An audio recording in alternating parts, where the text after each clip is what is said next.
ಧನ್ಯವಾದಗಳು. ಬೆಳಗಿನ ಶುಭೋದಯಗಳು ಸ್ನೇಹಿತರೆ. ಕರ್ನಾಟಕ ರಾಜ್ಯ ರಸ್ತೆ ಸಾರಿಗೆ ಸಂಸ್ಥೆ, ಬೆಂಗಳೂರು ಮಹಾನಗರ ಸಾರಿಗೆ ಸಂಸ್ಥೆಯ ವತಿಯಿಂದ ನಾವು ಇವತ್ತೊಂದು ಪತ್ರಿಕಾ ಪ್ರಕಟಣೆಯನ್ನು ಮಾಡ್ತಾ ಇದ್ದೀವಿ. ಇದರ ಅಂಗವಾಗಿ ನಮ್ಮ ಮೂಲ ಉದ್ದೇಶ ಬೆಂಗಳೂರು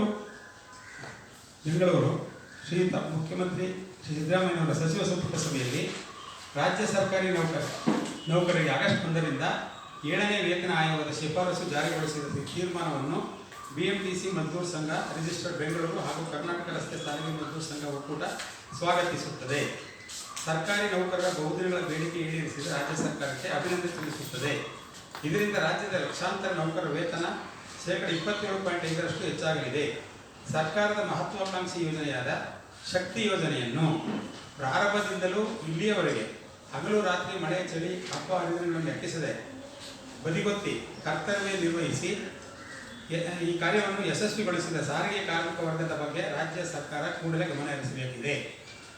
1,35,000 ಸಾರಿಗೆ ಕಾರ್ಮಿಕರು 1/1/2024ರಿಂದ ವೇತನ ಪರಿಷ್ಕರಣೆ ಹಾಗೂ 1/1/2020ರಿಂದ ಹಿಂಬಾಕಿ ವೇತನ ಬಾಕಿ ವಿಷಯದಲ್ಲಿ ಅನೇಕ ಬಾರಿ ರಾಜ್ಯ ಸರ್ಕಾರಕ್ಕೆ ನಮ್ಮ ಸಂಘ ಮನವಿ ಸಲ್ಲಿಸಿದೆ. 2023ರಲ್ಲಿ ನಿವೃತ್ತಿಯಾದ ನೌಕರರಿಗೆ ಉಪಧನ ಹಾಗೂ ಹಿಂಬಾಕಿ ಪಾವತಿ ಮಾಡಲು ಸಾರಿಗೆ ಇಲಾಖೆ ಅಧಿಕಾರಿಗಳ ನಿವೃತ್ತ ನೌಕರರು ಬೇಡಿಕೆ ಇಟ್ಟು ಕಾಯುತ್ತಿದ್ದಾರೆ. ಲಕ್ಷಾಂತರ ಸಾರಿಗೆ ಕಾರ್ಮಿಕರು ಹಾಗೂ ನಿವೃತ್ತ ನೌಕರರು ಸಂಕಷ್ಟದಲ್ಲಿ ಇದ್ದಾರೆ. ಆದ ಕಾರಣ ಮಾನ್ಯ ಮುಖ್ಯಮಂತ್ರಿಗಳು, ಸಾರಿಗೆ ಮಂತ್ರಿಗಳು ಸಾರಿಗೆ ಸಿಬ್ಬಂದಿಗಳ ವೇತನ ಪರಿಷ್ಕರಣೆ ವಿಷಯದಲ್ಲಿ ಮತ್ತು ನಿವೃತ್ತಿಯಾದ ನೌಕರರಿಗೆ ಉಪಧನ ಹಾಗೂ ಹಿಂಬಾಕಿ ಪಾವತಿ ವಿಷಯದಲ್ಲಿ ಮುಂದಿನ ಸಚಿವ ಸಂಪುಟದಲ್ಲಿ ಸಭೆಯಲ್ಲಿ ತೀರ್ಮಾನ ತೆಗೆದುಕೊಳ್ಳಬೇಕೆಂದು ಸಮಸ್ತ ಕಾರ್ಮಿಕ ವರ್ಗದ ಪರವಾಗಿ ರಸ್ತೆ ಸಾರಿಗೆ ಮಜ್ದೂರ್ ಸಂಘ ಒತ್ತಾಯ ಮಾಡುತ್ತದೆ. ಇದು ನಮ್ಮ ಪ್ರಶ್ನೆಗಳನ್ನ ವಿವರ ಸ್ನೇಹಿತರೆ. ರಾಜ್ಯ ಸರ್ಕಾರ ಸರ್ಕಾರಿ ನೌಕರರಿಗೆ ಸುಮಾರು 27% ವೇತನ ಪರಿಷ್ಕರಣೆ ಮಾಡಿ ಅವರಿಗೆಲ್ಲ ಅನುಕೂಲ ಮಾಡಿಕೊಟ್ಟಿದೆ. ಅದನ್ನು ಸ್ವಾಗತಿಸಿದೆ. ಅವರು ನಮ್ಮ ಕಾರ್ಮಿಕರು BMTC KSRTC 4 ವಿಭಾಗದಲ್ಲಿ ಕೂಡ ಕಾರ್ಮಿಕರು ಹಗಲಿರುಳು ದುಡಿದು ಸರ್ಕಾರದ ಮಹತ್ವಾಕಾಂಕ್ಷಿ ಯೋಜನೆಯಾದ ಈ ಶಕ್ತಿ ಯೋಜನೆಯನ್ನು ಕಾರ್ಯರೂಪಕ್ಕೆ ತಂದು ಸರ್ಕಾರಕ್ಕೆ ಒಳ್ಳೆಯ ಹೆಸರು ಮಾಡಿದ್ದಾರೆ. ಜೂನ್ 11, 2023ರಿಂದ ಈ ಕಾರ್ಯ ಶುರುವಾಗಿದ್ದು ಸರ್ಕಾರದ 5 ಗ್ಯಾರಂಟಿಗಳಲ್ಲಿ ಮೊದಲನೇ ಗ್ಯಾರಂಟಿನ ಇಷ್ಟು ಅನುಷ್ಠಾನಗೊಳಿಸಿ ಕೆಲಸ ಮಾಡಿದ್ದಾರೆ. ಕಾರ್ಮಿಕರು ತುಂಬ ತೊಂದರೆಯಲ್ಲಿದ್ದಾರೆ. ನಿವೃತ್ತರಿಗೆ ಸ್ವಲ್ಪ ಹಣಕಾಸಿನ ಸೌಕರ್ಯ ಬೇಕಾಗಿದೆ. 2020ರಿಂದ ಅಗ್ರಿಮೆಂಟ್ ಆಯಿತು.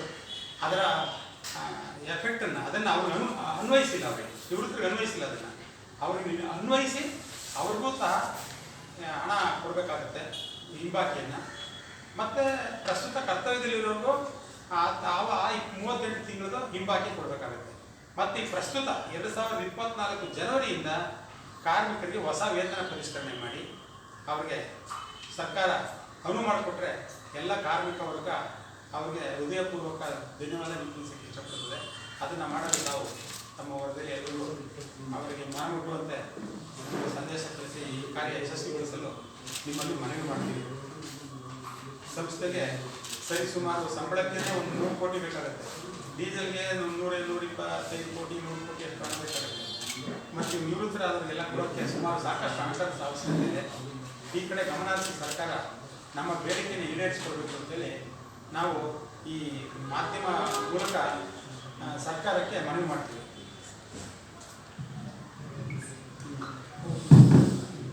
ಈ ಎಲ್ಲ ಬೇಡಿಕೆಗೆ ನಾವು BMTC ಮಜ್ದೂರ್ ಸಂಘದ ವತಿಯಿಂದ ನಾವು ತಾವು ಕೊಟ್ಟಿದ್ದೀವಿ ಹೆಡ್ಲೈನ್ಸ್ ಅದೆಲ್ಲ. ಭಾರತೀಯ ಮಜ್ದೂರ್ ಸಂಘ ಸರ್ಕಾರಕ್ಕೆ ಮನವಿ ಕೊಟ್ಟು ಹಲವಾರು ಸಾರಿ ಕೇಳಿದೆ. ಸರ್ಕಾರಕ್ಕೆ ನಾವು ಈ ಸಂಘದ ವತಿಯಿಂದ ಭಾರತೀಯ ಮಜ್ದೂರ್ ಸಂಘ BMTC ಈ ವತಿಯಿಂದ ಒತ್ತಾಯ ಮಾಡ್ತೀವಿ. ಸರ್ಕಾರ ಈ ಬಗ್ಗೆ ಕೂಡಲೇ ಕ್ರಮ ತಗೋಬೇಕು ಅಂತ ಕೂಡ ನಾವು ಬೇಡಿಕೆ ನೀಡ್ತಾ ಇದ್ದೀವಿ. ನನ್ನ ಮಾಧ್ಯಮ ಸ್ನೇಹಿತರೆ, ನಿಮ್ಮೆಲ್ಲರಿಗೂ ಸ್ವಾಗತ. ಈ ದಿನ ನಾವು BMS ಅಂದರೆ ಭಾರತೀಯ ಮಜ್ದೂರ್ ಸಂಘದ ವತಿಯಿಂದ BMTCಯಿಂದ ಈ ಒಂದು ನಮ್ಮ ಕೋರಿಕೆ ಏನಿದೆ ಒತ್ತಾಯಪೂರ್ವಕವಾಗಿ ಶ್ರೀ ಮಾನ್ಯ ಸಾರಿಗೆ ಸಚಿವರು ಹಾಗೂ ಮಾನ್ಯ ಮುಖ್ಯಮಂತ್ರಿಗಳಿಗೆ ಈ ಬೇಡಿಕೆಯನ್ನು ನಿಮ್ಮ ಪರವಾಗಿ ಇಟ್ಟಿದ್ದೇವೆ. ಈ ನಮ್ಮ ಅಧ್ಯಕ್ಷರು ಹೇಳಿದ ಎಲ್ಲ ಕೆಲಸಗಳು ಈಗಾಗಲೇ ನಾವು ಬೇರೆ ಕಡೆ ನಮ್ಮ MD ಅವ್ರಿಗೆಲ್ಲ ಕೊಟ್ಟು ಬಂದಿದ್ದೀವಿ. ಅದು ಏನು ಪ್ರಯೋಜನ ಆಗಿಲ್ಲ. ಒಂದಷ್ಟು ಮಾಡಿಕೊಡ್ತೀವಿ ಅಂತ ನಮ್ಮ ಭರವಸೆ ಕೊಟ್ಟಿದ್ದಾರೆ. ಆದರೂ ಸಹ ಇದನ್ನು ನಿಮ್ಮಗಳ ಮೂಲಕ ನಾವು ನಮ್ಮ ಒತ್ತಾಯಪೂರ್ವಕವಾಗಿ ಸಾರಿಗೆ ಸಚಿವರಿಗೂ ಹಾಗೂ ಮಾನ್ಯ ಮುಖ್ಯಮಂತ್ರಿಗಳಿಗೂ ತಿಳಿಸಲು ಇಲ್ಲಿ ಬಂದಿದ್ದೀವಿ. ನಮ್ಮ ಬೇಡಿಕೆಗಳು: ಅಗ್ರಿಮೆಂಟು 1/1/2020ರಿಂದ ಹಾಲಿ ನೌಕರರಿಗೆ, ನಿವೃತ್ತ ನೌಕರರಿಗೆ ಕೊಡಬೇಕಾದ 30 ತಿಂಗಳ ಅರಿಯರ್ಸ್ ಕೊಡಬೇಕಾಗಿದೆ. 38 ತಿಂಗಳ ಅರಿಯರ್ಸು. 1/1/20ರ ನಿವೃತ್ತಿ ನೌಕರರಿಗೆ ಅಗ್ರಿಮೆಂಟ್ ಹೆಚ್ಚಿಗೆ ಆಗಿರುವ ಬಾಕಿ ಹಣ ಕೊಡಬೇಕಾಗಿದೆ. ಹಾಲಿ ಕೆಲಸ ಮಾಡುತ್ತಿದ್ದ ನೌಕರರಿಗೆ ರಾಜ್ಯ ಸರ್ಕಾರಿ ನೌಕರರ ಸಮಾನ ವೇತನ ಕೊಡಿ ಅಂತ ಇದು ನಮ್ಮ BMS ವತಿಯ ಒತ್ತಡ. ಇದನ್ನು ನಾವು ನಿಮ್ಮ ಇದರಿಂದ ನಾವು ಕೇಳ್ಕೊಳ್ತಾ ಇದ್ದೀವಿ. ಆಮೇಲೆ ಇನ್ನೊಂದು ಹೊಸದಾಗಿದೆ, ಸದನದಲ್ಲಿ 650 ಮುಖ್ಯಮಂತ್ರಿಗಳು ಏನು PF ಅಲ್ಲಿ ಕೊಡ್ತೀವಿ ಅಂತ ಒಂದು ಮನವರಿಕೆ ಹೇಳಿದ್ರು. ಅದಾದರೆ ನಮಗೂ ಸಹ ಅದನ್ನು ಹೆಚ್ಚಿಗೆ ಮಾಡಿ ಅಂತ ಕೇಳ್ಕೊಳ್ತೀವಿ. ಈಗಾಗಲೇ ನಮ್ದು ಏನಾಗಿದೆ, BMTCಲಿ ಅಥವಾ KSRTC ನೌಕರ ನಾವು ನಿವೃತ್ತರಾದವರಿಗೆ 1000ರಿಂದ 1500 ರೂಪಾಯಿ EPF ಪೆನ್ಷನ್ ಬರ್ತಾ ಇದೆ. ಇದನ್ನು ಸುಮಾರು ವರ್ಷಗಳಿಂದ ಎಲ್ಲ ಸಂಘಟನೆಗಳು ಸಹ ಹೋರಾಡಿ ಎಲ್ಲ ವಿವರವನ್ನು ಕೊಟ್ಟಿದ್ದಾರೆ. ಇದ್ರೂ ಸಹ ಹೆಚ್ಚಿಗೆ ಆಗಿಲ್ಲ.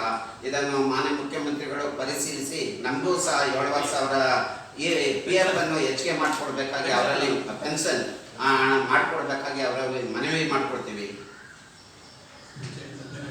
ಇಷ್ಟು ಹೇಳಿ ತಮ್ಮೆಲ್ಲರಿಗೂ ಧನ್ಯವಾದಗಳು.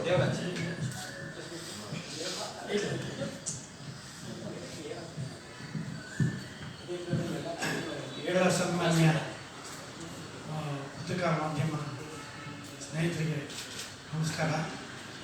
ನಮ್ಮ